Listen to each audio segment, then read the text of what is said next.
welcome to Mr. Randy's Wine and Spirits. I almost broke the desk. Oh, I almost broke the desk.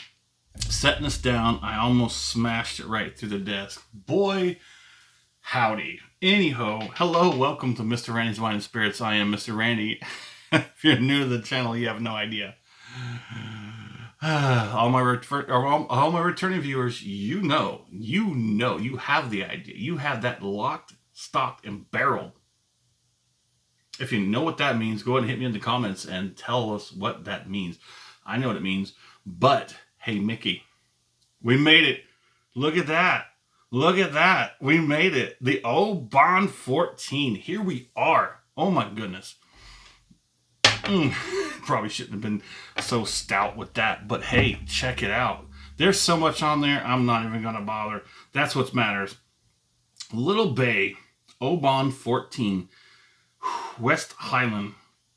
Now, if you know, you know, but when it comes to Scotch, in the Highlands, there are multiple areas and regions which they do different types and styles and flavors and whatnots.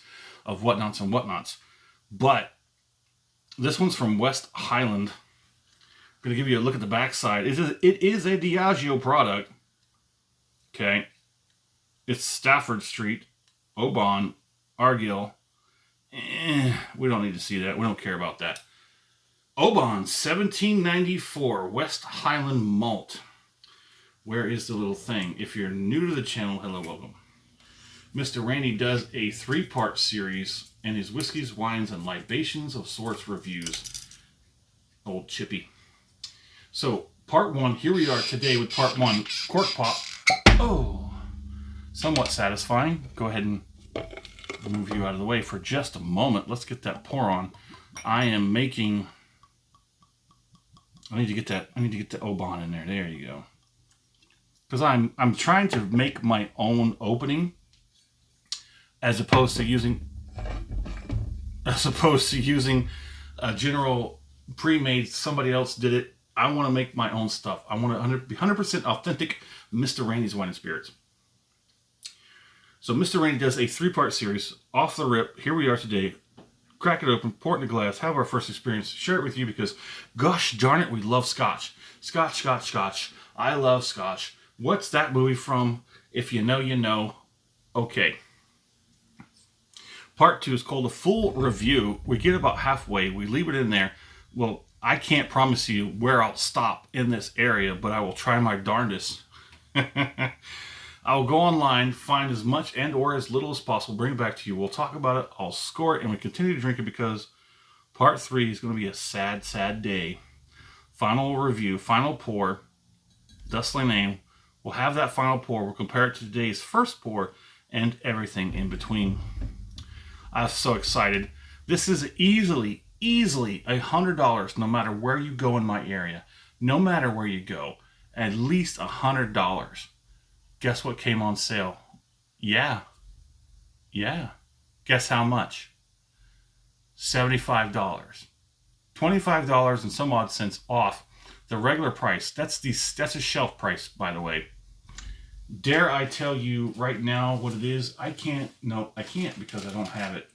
It's in the notebook. It's in the tablet, but I guess you're going to have to tune back in to the full review to find out exactly how much. Now, currently as it stands, Mr. Randy has not paid any higher price of $78.11 for a bottle. Do you know what bottle that was? If you do, go ahead and hit it up in the comments. You might win something. Let's take a look at that. Let's take a look at the carton. I'll give you a little look there. I'm not going to bother until I get to the full review part.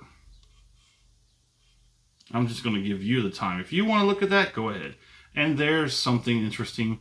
Glenkinchy, sorry, I apologize. Dalwhinnie, Cragmore, Talisker, oh boy, a Talisker guy. Lagavulin, oh yes sir, Lagavulin. Talisker, I like Talisker. Cragmore, haven't had one.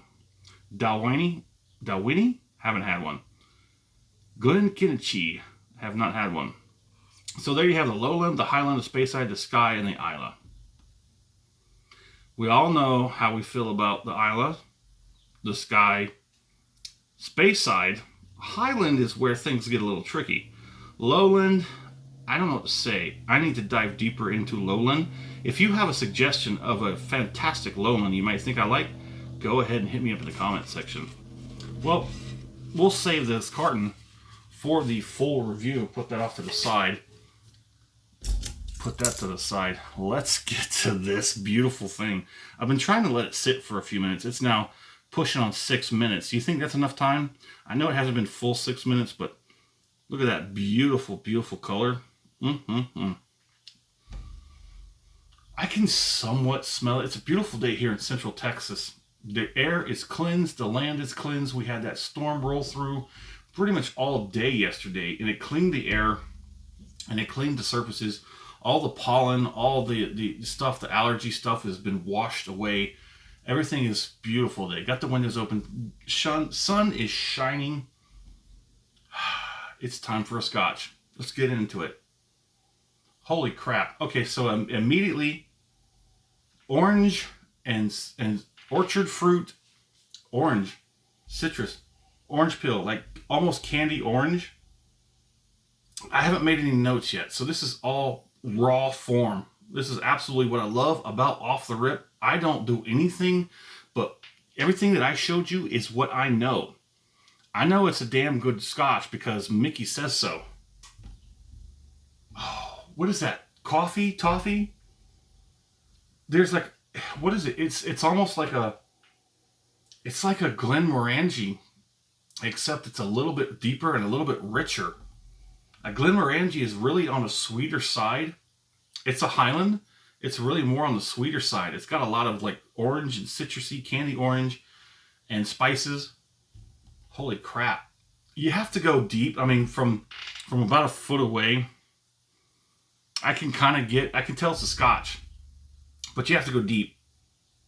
This is going to be a long off the rip video. This is going to be a long off the rip video. Oh man, that nose is tantalizing. I can't take it. Let's go ahead and get the pour on. I'm trying to give it as much time as possible. We know very well at the halfway point, it's going to be fantabulous. Whew. Let's go ahead and get that first palating on.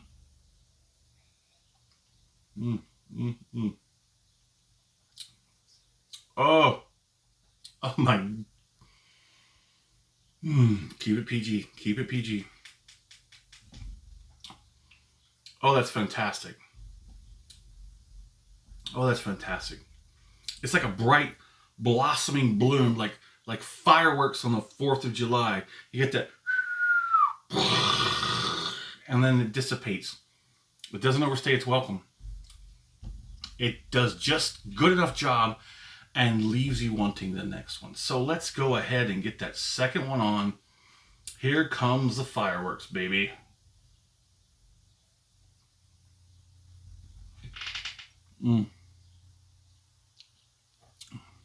Oh, oh, it's so juicy, it's so delicious. Viscosity is pretty good. Pretty good. I have to admit, I mean, I've seen better, but I ain't gonna knock it for that, for sure. I'm not knocking it for that. It also could be the glass. You know, every so often, I gotta really get intent on stripping it and getting it cleaned on down. It's got some pretty, it's a little thin on the legs, but there's plenty of legs. But everything else is beautiful. Oh. Closing in on 10 minutes. Let's go ahead and get one more on the palate.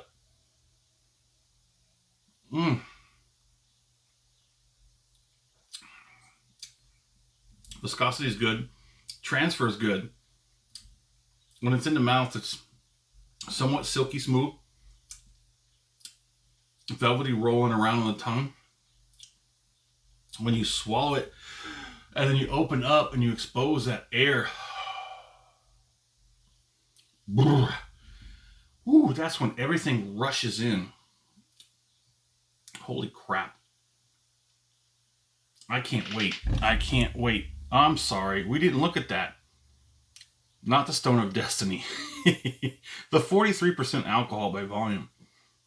Most average Scotch, and this is far from average, most Scotch will get you a 40%, and that's about it. A decent and to good Scotch will get you at least 43. Really good Scotch will start you off at 43 and then push you to 46. Now don't get that mistaken, because some Scotch will definitely give you 46 and it don't feel like a 46. If you know, you know. Damn, that's got a good nose. It makes me think of Glenmorangie, but Glenmorangie, what is your dialect?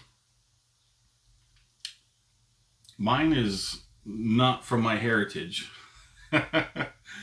Mom's family is Irish and Dad's family is British. Me, I'm a bastard of the world. I'm all over the place and I am of everything, but I am only by blood and genetics am I of my families.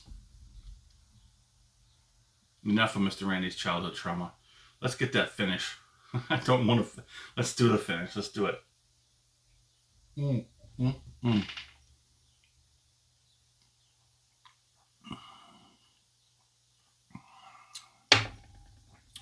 Mm. Damn. That is a $100 bottle of Scotch for sure. 14. So the finish, let's work on that for a moment. If you liked the video, if you're still watching after 12 minutes, hit the like button, hit the heart button, whatever platform you're on. If you want the platform to bring you back suggestions for my videos, sure. If you want to ensure you get my videos hot, fresh, ready, served directly to you, as we all like it, go ahead and hit the follow button, hit the subscribe button. It always ensures that you get my videos. So the finish is a little bit complex, and with complexity comes a bit of give and take. The flavor is, it's all kind of balanced, to be completely honest. You're getting solid flavor. You're getting solid on the nose. You're getting solid, look, the gums. Right now the gums are really kicking in. The cheeks are following right behind it.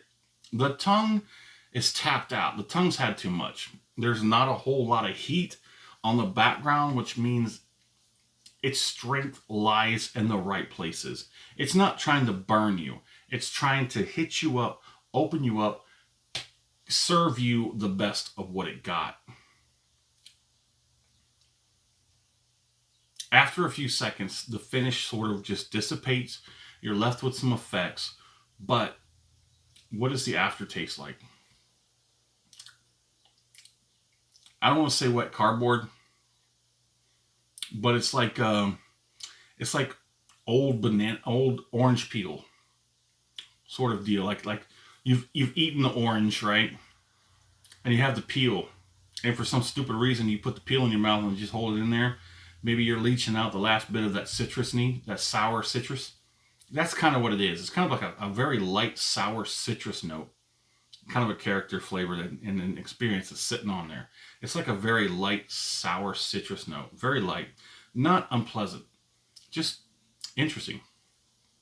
Man, this is going to be a 15-minute video. This is amazing. This is amazing. I've enjoyed a lot of Scotch in my time, my 1 year on the channel doing this whole whiskey and libations sort of journey. I have had a lot of bad libations.